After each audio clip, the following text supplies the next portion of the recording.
Hello friends, नमस्कार। स्वागत आप सबका फिर से मेरे चैनल पर एक न्यू एपिसोड में। दोस्तों, बॉलीवुड में बहुत सारी एक्टरनियाँ आई और चली गई, लेकिन कुछ चेहरे ऐसे होते हैं जो सिर्फ पर्दे पे नहीं बल्कि हमारे दिलों पर भी राज करते हैं। उन्हीं एक्टर्स में से आज हम बात करेंगे उस हसीना की जिसकी मुस्कान को देखकर लोग दीवाने हो जाते हैं, जिसकी आंखों में जादू है और डांस में आग। हाँ दोस्तों, हम बात कर रहे हैं धक धक गर्ल यानी माधुरी दीक्षित की।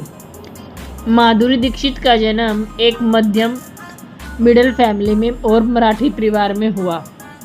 उनके पिता शंकर दीक्षित एक इंजीनियर थे और माँ स्नेहलता दीक्षित एक हाउसवाइफ थी।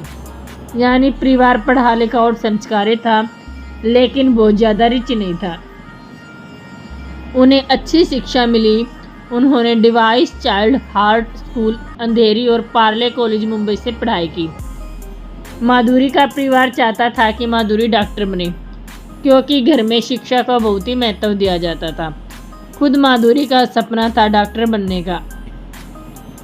80 के दशक का दौर था जो बहुत ही मुश्किल था। उस समय कास्टिंग काउच जैसी गंदी सच्चाई थी। माधुरी को शुरुआत में कई प्रोड्यूसर डायरेक्टर मिले जिन्होंने उनसे कहा, अगर आगे बढ़ना है तो कुछ समझौते करने होंगे, लेकिन माधुरी ने कभी गलत रास्ता नहीं चुना। वो कहती थी, अगर टैलेंट है तो मुझे किसी समझौते की ज़रूरत नहीं। यही वजह थी कि उन्हें स्टार बनने में थोड़ा समय तो लगा, क्योंकि इंडस्ट्री में कोई भी उसे टिकाना नहीं चाहता था। अब आपको बताते हैं कि माधुरी को सबसे पहले लॉन्च किसने किया। माधुरी की पहली फिल्म अबोध 1984 में राजश्री प्रोडक्शन ने बनाई थी। यह फिल्म फ्लॉप हो गई। कई डायरेक्टर और प्रोड्यूसरों ने कहा यह लड़की हीरोइन बनने लायक नहीं है। उस समय माधुरी दीक्षित बहुत नाराज हुई, लेकिन सच्चे मायनों में उनका टैलेंट पहचानने वाले थे सुभाष घई। उन्होंने कहा था यह लड़की मेरी फिल्मों की हीरोइन बनेगी, और बाद में खलनायक फिल्म से ने उन्हें मौका दिया। नासिर हुसैन और उनके बेटे मंसूर खान, जो तेजाब से पहले ही माधुरी दीक्षित को नोटिस करने लगे थे।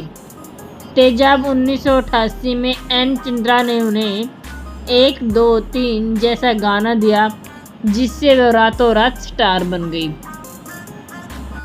इंडस्ट्री के कई नामी लोग उस दौर में नई नई लड़कियों से समझौता कराते थे। माधुरी ने एक इंटरव्यू में इशारों में यह बात खुद स्वीकार की थी कि हाँ, इंडस्ट्री में लड़कियों को गलत रास्ते पर डालने की कोशिश होती है, लेकिन मैंने हमेशा ना कहा।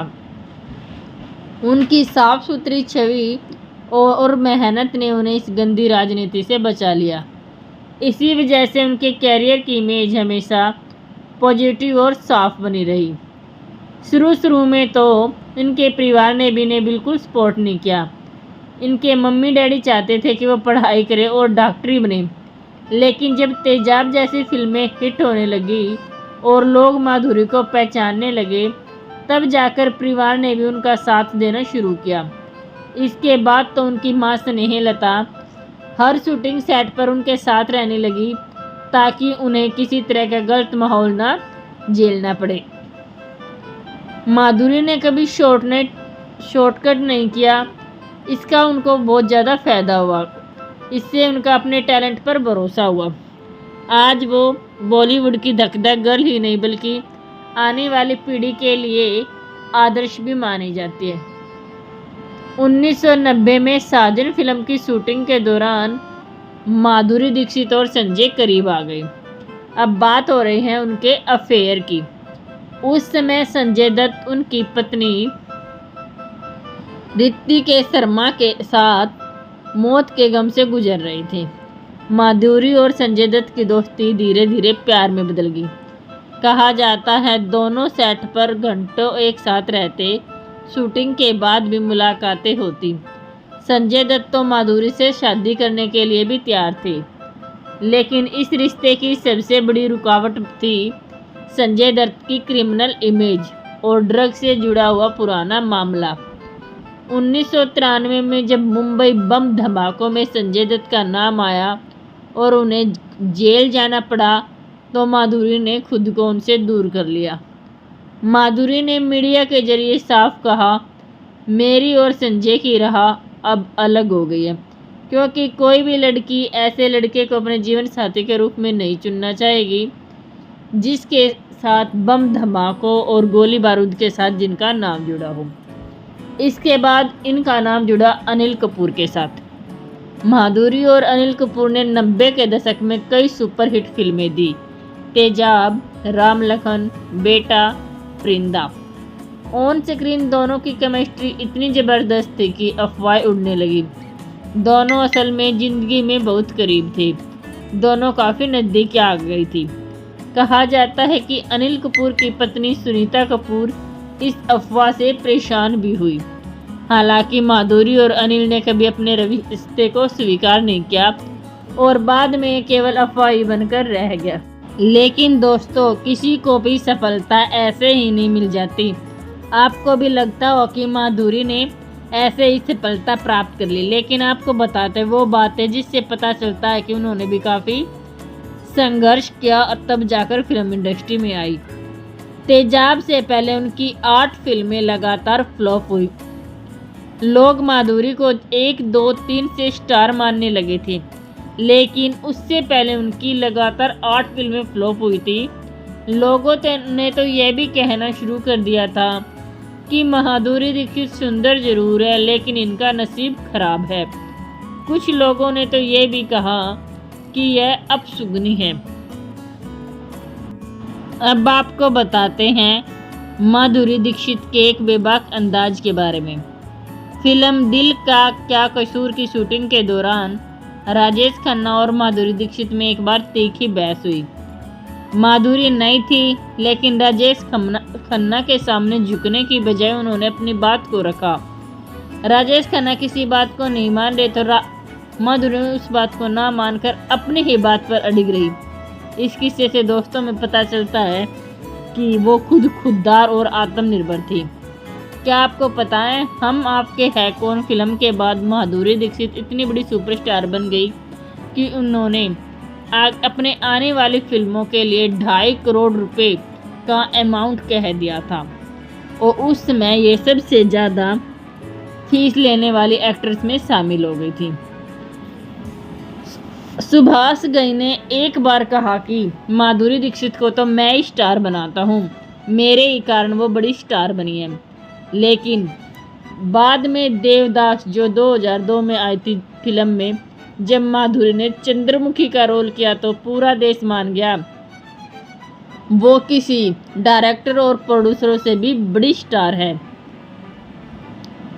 अब 1990 के दौर में जब माधुरी अपने कैरियर के गोल्डन पीरियड पर थी, लगातार उन्होंने अपनी हिट फिल्में दी। उनके पास फिल्में, नाम, शोहरत सब कुछ था, लेकिन उनकी पर्सनल लाइफ में खालीपन था जो संजय दत्त के जाने के बाद हुआ। इस बीच माधुरी अपनी छुट्टियां मनाने के लिए अमेरिका चली गई। वहाँ उनकी मुलाकात हुई डॉक्टर श्रीराम माधव नैने से।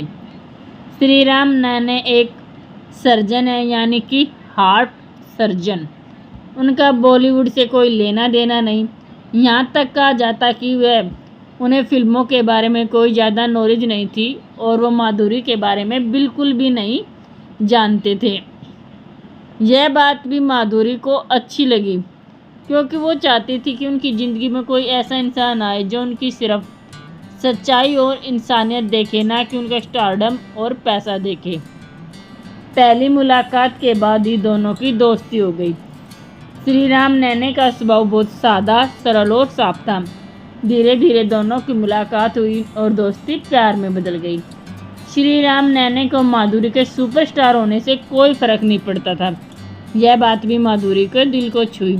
कुछ ही महीनों बाद दोनों ने तय कर लिया कि वो अपनी ज़िंदगी साथ बिताना चाहते हैं। उस वक्त माधुरी का नाम कई एक्टर्स और संजय दत्त के साथ पहले ही जोड़ा जा चुका था, इसलिए नैने एकदम अलग थे।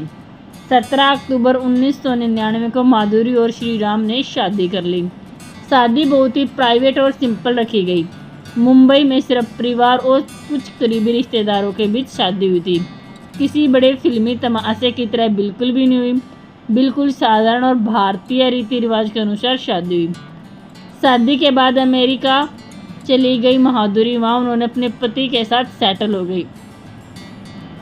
उन्होंने फिल्मों से लंबा ब्रेक लिया और फैमिली लाइफ को पहले तवज्जो दी। माधुरी और शिवनाम नैना के 2 बेटे हुए, अरिन और रोयन। 2007 में माधुरी दीक्षित ने फिर से वापसी की। वापसी करने के लिए उन्होंने चुना नचले सेट, लेकिन उनका चार्म अब भी लोगों में बरकरार है। फिल्मों में तो उन्हें कुछ खास सफलता नहीं मिली, लेकिन हाँ, वो आज भी टीवी शोज में जज बनकर आती हैं और लाखों लोग उन्हें देखकर आहें भरते हैं। ऐसी है हमारी माधुरी दीक्षित। माधुरी दीक्षित को फिल्मों में 6 फिल्म फेयर अवार्ड, 2008 में पद्म श्री, सैकड़ों सुपरहिट गाने और डांस, और सबसे बड़ी उनकी उपलब्धि है करोड़ों लोगों के दिलों पर राज करना। चलो चलते चलते अब आपको बता देते हैं उनकी स्टार्टिंग और शूटिंग के किस्से। तेजाब फिल्म का सीन है। इस गाने की शूटिंग के दौरान माधुरी को लगातार घंटों डांस करना पड़ा। उस समय उनके पैरों में छाले हो गए, लेकिन उन्होंने रुकने से इनकार कर दिया। उन्होंने कहा, यह गाना मेरी पहचान बनेगा और मैं इसे अधूरा नहीं छोड़ूंगी। और हुआ भी वैसे ही। 1, 2, 3 ने माधुरी को रातों रात स्टार बना दिया। एक और किस्सा है फिल्म बेटा का। इस फिल्म के लिए माधुरी दीक्षित को बहुत भारी कॉस्ट्यूम और घूंघट में डांस करना पड़ा था। वो पसीने से लथपथ हो जाने के बाद भी उन्होंने शॉट परफेक्ट दिया। डायरेक्टर ने कहा, आज बॉलीवुड ने अपनी असली धक धक गर्ल पा ली। एक और गाना था जो उनका काफ़ी विवादित रहा। गाना था चोली के पीछे क्या है। जब यह गाना आया तो बहुत ज़्यादा विवाद झगड़ा हुआ। लोगों ने इसे बोल्ड कहकर बैन करने तक की मांग की, लेकिन जब माधुरी दीक्षित से बात हुई तो माधुरी ने बड़ी शांति से कहा, डांस एक कला है और मैं उसे उसी तरह से निभा रही हूँ। नतीजा यह हुआ कि गाना सुपर हिट हुआ और आज भी डीजे फ्लोरों की शान है। दोस्तों, माधुरी दीक्षित सिर्फ बॉलीवुड के अभिनेत्री नहीं बल्कि एक जादू है।